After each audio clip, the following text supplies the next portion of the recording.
Jeunesse face aux enjeux de la ZLECAf. C'est sur ce thème que s'est ouverte ce 26 juillet à Brazzaville la deuxième édition du Mbongi des jeunes, organisée par l'Association patriotique pour le développement durable, APDD en sigle, sous le patronage de Aline France et Tokabeka, marraine de l'événement. 2 jours durant, ces jeunes seront édifiés à travers les différents panels sur les opportunités qu'offrira cette zone de libre-échange continentale africaine. Aline France et Tokabeka donnent le bien fondé de ces assises.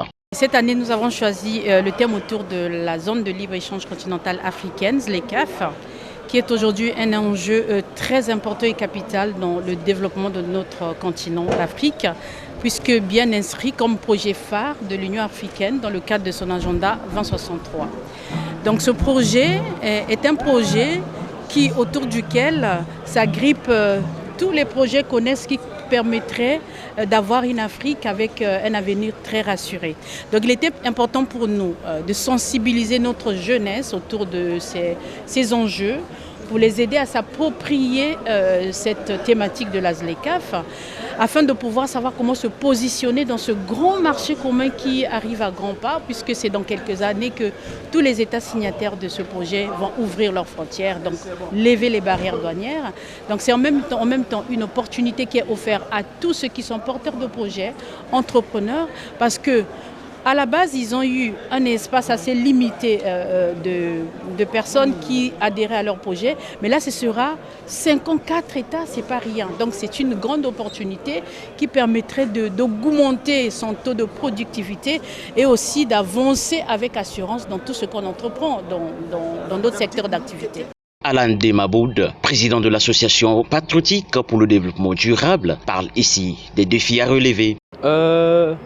Le plus grand défi qui s'impose à notre jeunesse aujourd'hui, c'est en termes d'employabilité des jeunes.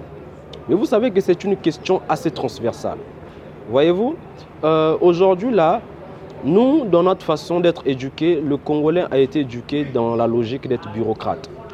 Aujourd'hui, nous devons dépasser cette mentalité. Il nous faut s'acclimater avec l'évolution de la société.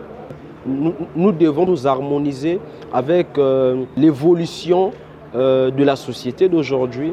Et donc, il faut noter que l'État n'est pas pourvoyeur d'emploi, sinon l'État-providence n'existe plus. C'est le secteur privé qui est censé créer de l'emploi. C'est pourquoi nous avons dit que le secteur des PME, de l'artisanat, de l'économie numérique, de l'économie informelle s'engage de création d'emplois pour les jeunes. Et donc, les défis sont transversaux. Il y a des défis d'ordre économique, il y a des défis d'ordre politique. Nous parlions des politiques publiques.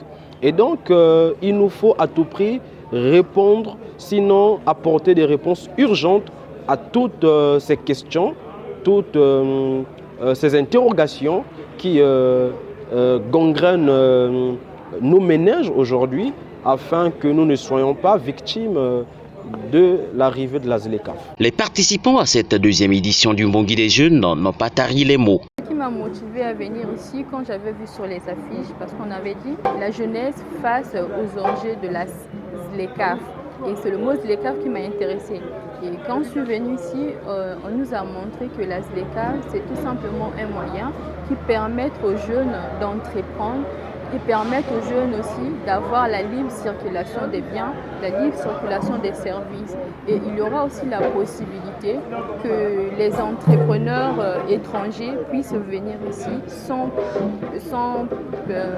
qu'il puisse y avoir les barrières ou encore les frontières.